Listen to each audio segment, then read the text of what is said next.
Hello dear student, welcome to ETP star. I am Priya Gautam, your physics faculty. और आज हम discuss करने वाले हैं बिहार स्टेट का जो एनटीएससी पेपर है उसके पीवाईक्यूज। ठीक है, तो यहाँ पर हम जो प्रीवियस ईयर क्वेश्चन है वो स्टार्ट कर देते हैं। ठीक है, तो पहला क्वेश्चन देखो, पहला जो क्वेश्चन है वो है कि in a circular motion which one is correct. Circular motion के लिए कौन सा यहाँ पर स्टेटमेंट वो है करेक्ट होगा। Constant velocity, zero acceleration, constant speed, speed change. तो अगर मैं बात करूं सर्कुलर मोशन की, तो सर्कुलर मोशन में वेलोसिटी चेंज होती है, बट वेलोसिटी का मैग्नीट्यूड चेंज नहीं होता। वेलोसिटी चेंज होती है, वेलोसिटी चेंज होती है, बट वेलोसिटी का मैग्नीट्यूड चेंज नहीं होता। वेलोसिटी के मैग्नीट्यूड का क्या मतलब है? वेलोसिटी के मैग्नीट्यूड का ये मतलब है स्पीड। वेलोसिटी के मैग्नीट्यूड का क्या मतलब है? स्पीड। अगर हम वेलोसिटी में से डायरेक्शन हटा दें, वेलोसिटी वेक्टर क्वांटिटी है, स्पीड स्केलर क्वांटिटी है, अगर वेलोसिटी में से हम डायरेक्शन को हटा दें, डायरेक्शन से मतलब नहीं रखे, उसका सिर्फ मैग्नीट्यूड ले ले, तो वो क्या हो जाता है? वो हो जाता है स्पीड। तो यहाँ पर अगर सर्कुलर मोशन की बात करूं तो आप देखेंगे कि यहाँ पर वेलोसिटी की जो डायरेक्शन है वो तो हर मोमेंट पर चेंज हो रही है। क्यों? क्योंकि जो टेंजेंट है, देखो अगर मैं यहाँ पर पार्टिकल है, यहाँ पर पार्टिकल है, यहाँ पर पार्टिकल है, और यहाँ पर बात करूं पार्टिकल की वेलोसिटी की, तो यहाँ पर इस डायरेक्शन में है वेलोसिटी।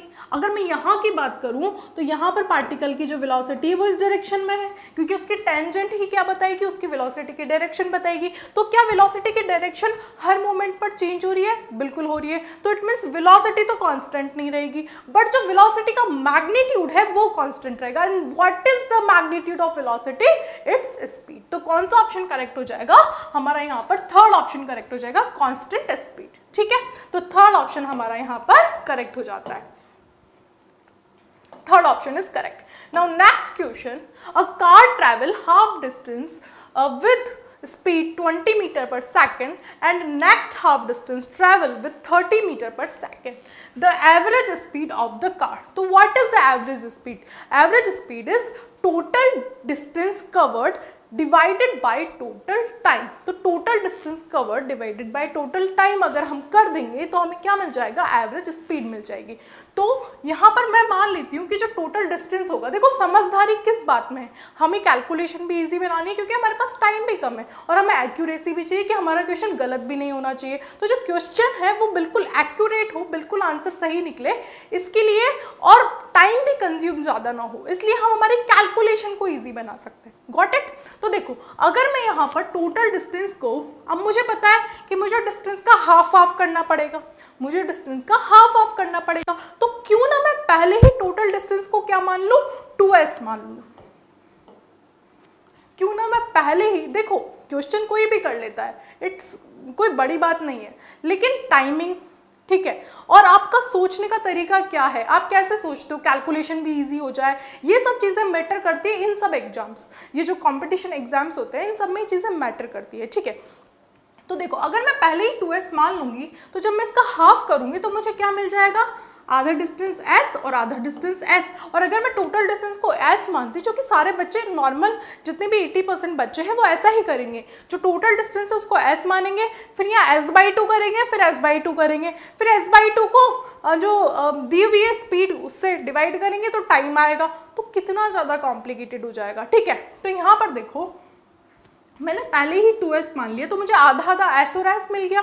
ठीक है, अब मैं यहाँ से यहाँ तक का जो टाइम है वो निकाल लूँ, और यहाँ से यहाँ तक का जो टाइम है वो निकाल लूँ, तो क्या मुझे total distance upon total time मिल जाएगा? बिल्कुल। तो देखो अगर ये यहाँ से यहाँ तक s चला और कितनी स्पीड थी इसके पास? 20 मीटर पर सेकेंड, तो इसको टाइम कितना लगेगा यहाँ से यहाँ पहुँचने में? s divided by 20। ठीक है, बिल्कुल ठीक है।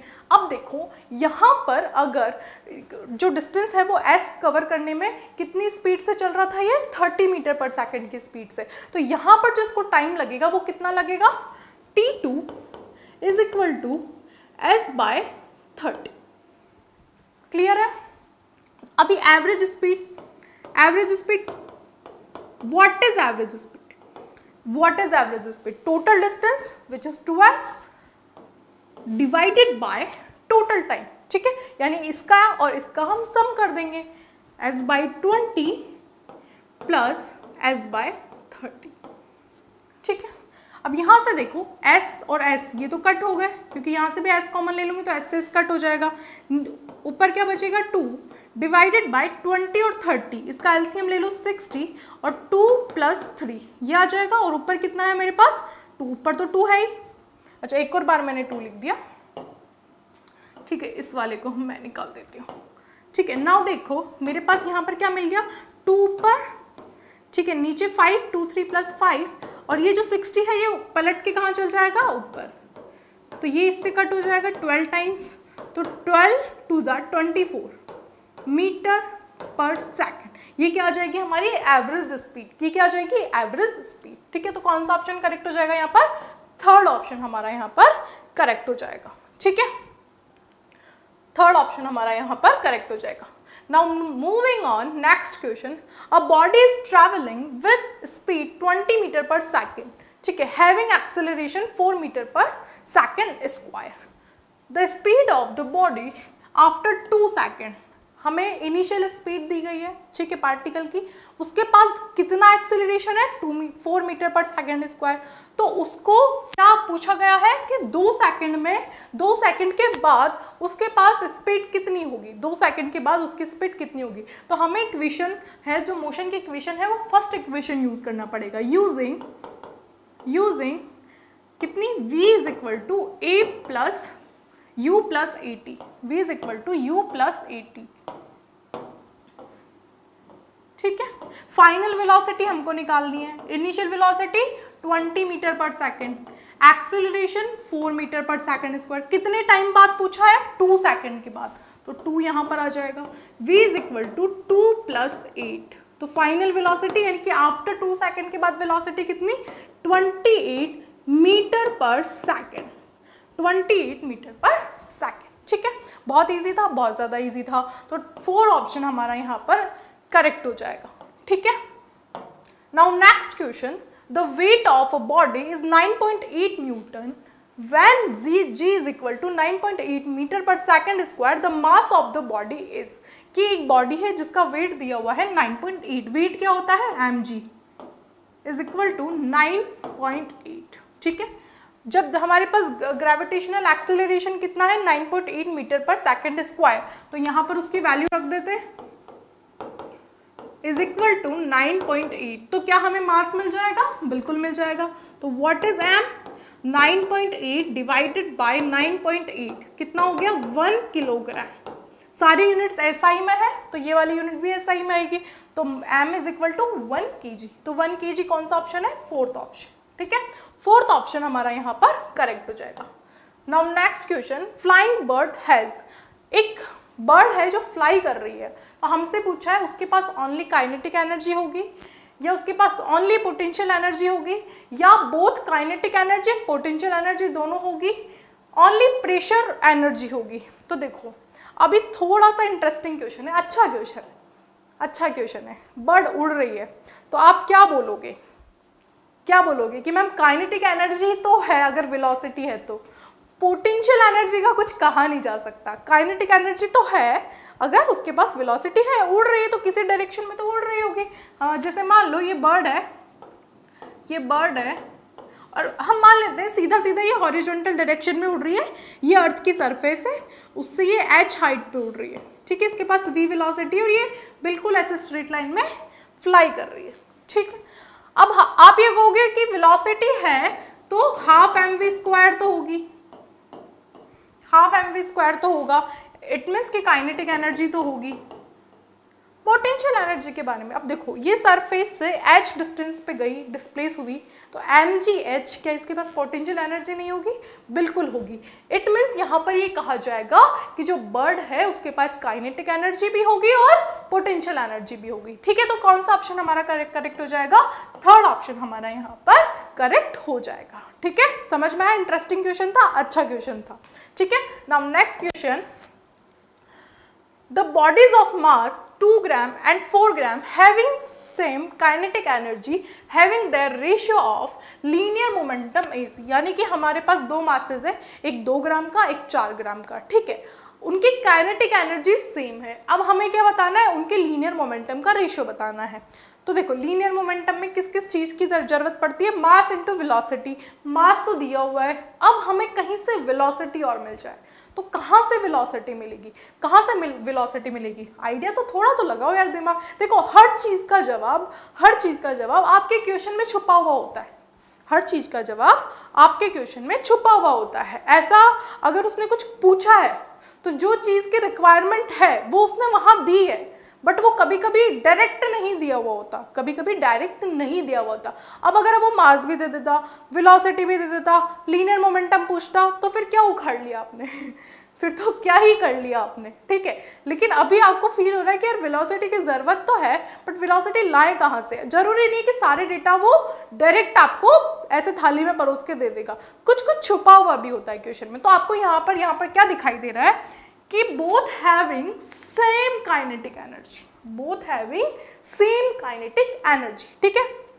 अगर दोनों के पास सेम काइनेटिक एनर्जी है तो दोनों की काइनेटिक एनर्जी को हम बराबर कर देते हैं, करके देखते हैं। तो देखो मासेस को आपके यूनिट्स को चेंज नहीं करोगे तब भी कुछ फर्क नहीं पड़ेगा, क्योंकि वो कट जाएंगे, ठीक है। जब आप रेशियो निकालोगे तो वो कट हो जाएंगे। तो आप यहाँ पर चेंज करने के लिए इतना वो मत करना, क्योंकि टाइम भी कम होता है एग्जाम में हमारे पास। तो माइंड, मैंने पहले बताया स्मार्ट बनना है, ठीक है।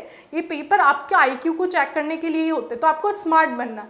यहाँ पर आप इसको किलोग्राम में चेंज करने बैठे रहे, इसको भी किलोग्राम में चेंज करोगे, कैलकुलेशन में और उलझ जाओगे, जिसका कोई मतलब भी नहीं, क्योंकि ग्राम से ग्राम कटने वाला है, ये हमको भी पता है, ठीक है। यहाँ पर देखो half m1 v1 square is equal to half m2 v2 square, ठीक है। दोनों की काइनेटिक एनर्जी को हमने क्या कर दिया, बराबर कर दिया। हाफ से हाफ कट हो गया, m1 कितना 2, ठीक है। v1 हमारे पास नहीं है, m2 कितना 4, m2 कितना 4, v2 भी हमारे पास नहीं है। तो यहाँ से देखो 2 से ये कट हो गया 4 टाइम्स, तो v1 square is equal to 2v2 square. अब मुझे एक बात बताओ कि मैम वेलोसिटी तो नहीं मिली, बट दोनों के वेलोसिटी में हमें रिलेशन मिल गया। तो v1 और v2 में अगर मैं रेशियो फाइंड कर लूँ तो क्या मेरे को लीनियर मोमेंटम का ही तो रेशियो निकालना है। तो what is linear momentum, p1 divided by p2 is equal to m1 v1 divided by m2 v2, ठीक है। m1 v1 हमारे पास है, अगर v1 v2 टोटल रेशियो मुझे मिल जाए, v1 डिवाइडेड बाय v2 मिल जाए, तो मेरी लाइफ तो इजी हो जाएगी, ठीक है। तो देखो वो तो यहाँ से मिल जाएगा ना, वो तो यहाँ से मिल जाएगा, ठीक है। v1 square divided by v2 square is equal to कितना हो जाएगा, यहाँ तो 1 है, 2 नीचे आ जाएगा, ठीक है। यहाँ तो 1 है ही, v1 डिवाइडेड बाय v2, ठीक है। तो ऊपर कितना हो गया 2, नीचे कितना हो गया 1, ठीक है। इस v2 को स्क्वायर को इधर लेके आ गए, इसके पास तो 1 था तो 1 ही रह गया। इसके स्क्वायर को हटाएंगे तो इधर अंडर रूट लग जाएगा, तो यहाँ से v1 divided by v2 is equal to under root 2 divided by 1। यहाँ तक समझ में आता है, बिल्कुल ठीक है, बहुत अच्छा। अब p1 डिवाइडेड बाय p2 हमसे पूछा है, तो m1 कितना 2, v1 m2 कितना 4 और v1 v2 कितने √2/1,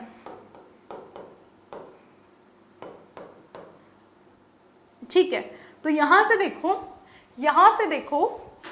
ये 2 से ये 4 कट हो जाएगा, 2 से 4 कट हो जाएगा 2 टाइम्स, अंडर रूट 2 से 2 कट हो जाएगा अंडर रूट 2 टाइम्स। तो p1 by p2, p1 divided by p2 is equal to 1 by under root 2, it means 1 ratio under root 2, ठीक है। कौन सा ऑप्शन करेक्ट हो जाएगा, सेकंड ऑप्शन हमारा यहाँ पर करेक्ट हो जाएगा। तो second option is correct. Easy question था, इजी था, वैसे थोड़ा तो ऐसा होना चाहिए, बिल्कुल ही गंदा सा क्वेश्चन आप बोलोगे सब कुछ दे दे और हम फॉर्मूले में वैल्यूज पुट कर दे आंसर आ जाए, तो क्या ही मजा आएगा, फिर पेपर देने का क्या मतलब है।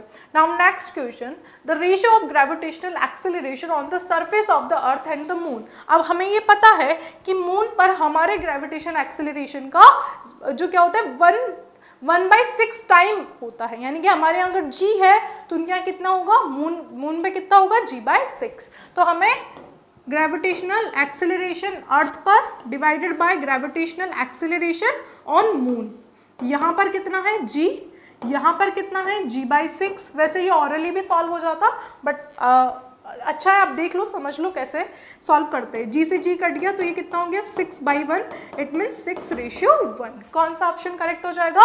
4 ऑप्शन हमारा यहाँ पर करेक्ट हो जाएगा। कौन सा? 4th ऑप्शन हमारा यहाँ पर करेक्ट हो जाएगा। ठीक है, now next question, the weight of wooden block is W। किसी वुडन ब्लॉक का जो वेट है वो W है।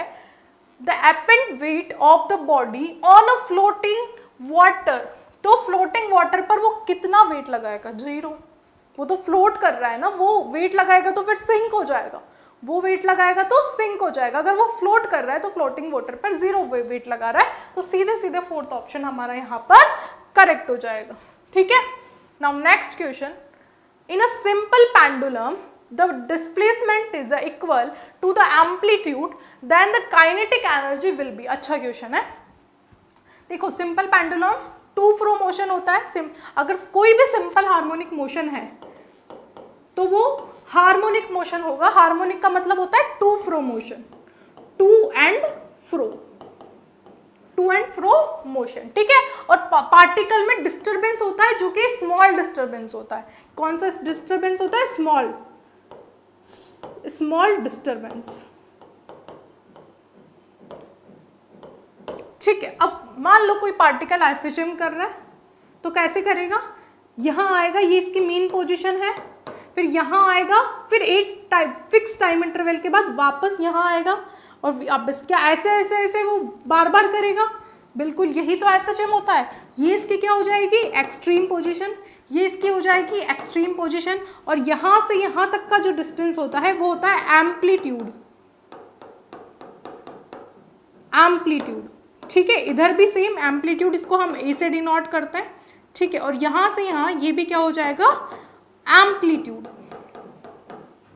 अब मैं आपको एक चीज बताऊं कि इसकी जो मैक्स एक्सट्रीम पोजीशन होती है, इसकी जो, अब यहाँ से इसको वापस जाना है, यहाँ से इसको वापस जाना है, तो क्या जब ये यहाँ से निकला तो इसकी वेलोसिटी डिक्रीज हो रही होगी, इस पॉइंट के बाद इसकी वेलोसिटी क्या हो रही होगी?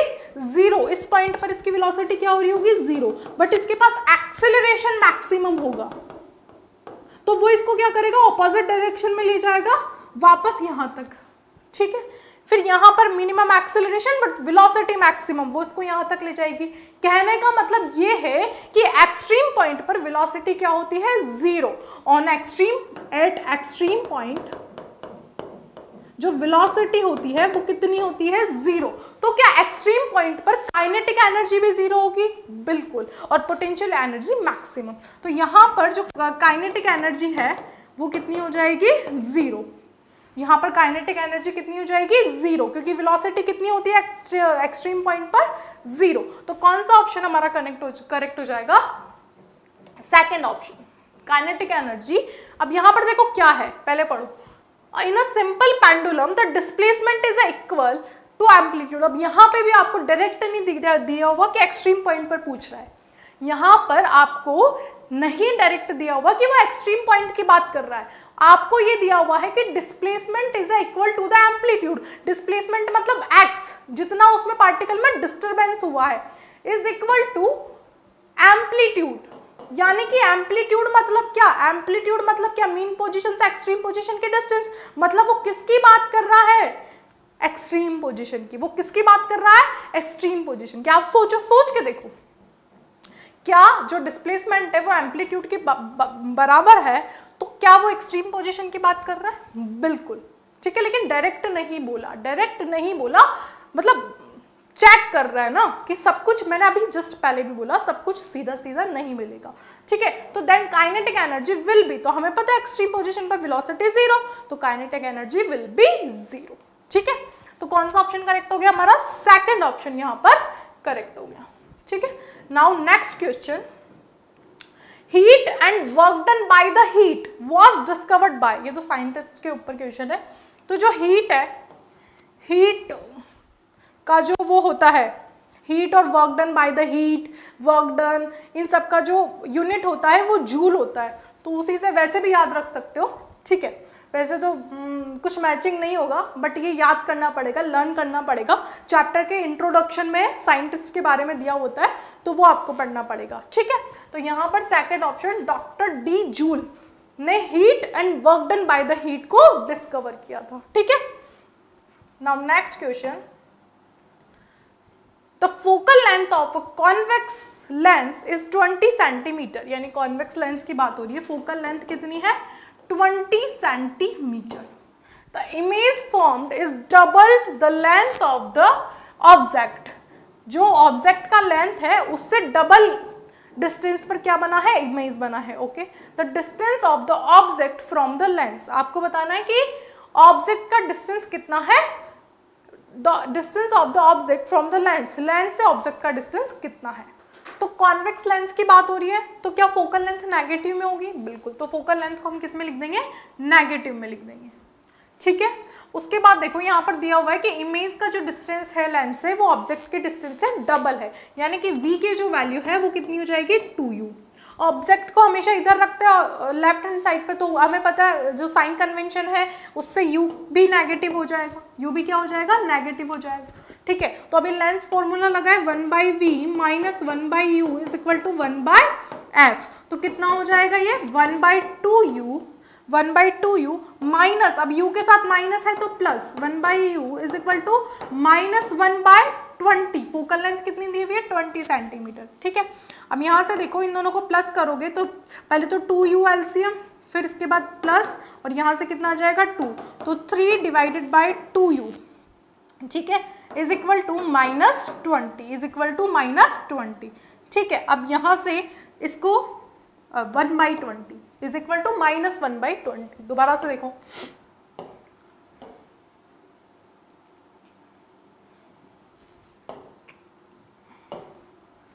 एलसीएम ले लो 2u, 1 + 2 इज इक्वल टू -1/20, ठीक है। तो यहाँ से देखो 3 डिवाइडेड बाई 2u, तो पलट दो इसको तो कितना आ जाएगा 2u डिवाइडेड बाई 3, और यहाँ से -1/20 को -20, ठीक है। तो ये इससे क्रॉस मल्टीप्लाई हो जाएगा -60, तो u की वैल्यू कितनी हो जाएगी -60 divided by 2, which is u is equal to -30 centimetre. u की वैल्यू कितनी आ जाएगी -30 centimetre, which is first option, ठीक है। तो फर्स्ट ऑप्शन हमारा यहाँ पर करेक्ट हो जाएगा। समझ में आया, बिल्कुल क्लियर है, सिंपल है लेंस फॉर्मूला यूज करना, ठीक है। Now next question, the intensity of the bulb will decrease when resistance in a connected, अब हमें बताना है अगर हम किसी बल्ब के साथ रेजिस्टेंस को सीरीज में लगाएंगे तब उसकी इंटेंसिटी कम होगी, पैरेलल में लगाएंगे तब उसकी इंटेंसिटी कम होगी, या सीरीज और पैरेलल किसी में भी लगाया जा सकता है, या intensity can not be decrease, की इंटेंसिटी डिक्रीज होती ही नहीं है, इंटेंसिटी डिक्रीज तो होती है, ठीक है। अब रेजिस्टेंस का क्या रोल रहता है, रेजिस्टेंस को अगर हम बढ़ाते हैं तो हमारा करंट कम हो जाता है, जिससे इंटेंसिटी कम हो जाएगी, इंटेंसिटी कम हो जाएगी, इट मीन्स कि रेजिस्टेंस को हमें किस में लगाना पड़ेगा, करंट को वेरी कराने के लिए सीरीज में लगाना पड़ेगा। तो कौन सा ऑप्शन करेक्ट हो जाएगा हमारा यहाँ पर, फर्स्ट ऑप्शन हमारा यहाँ पर करेक्ट हो जाएगा, ठीक है, सिंपल था, ठीक है। तो ये थे हमारे बिहार एनटीएससी के प्रीवियस ईयर क्वेश्चन, ठीक है। तो आप वीडियो को लाइक करें, चैनल को सब्सक्राइब करें, वीडियो को शेयर करें, थैंक यू सो मच।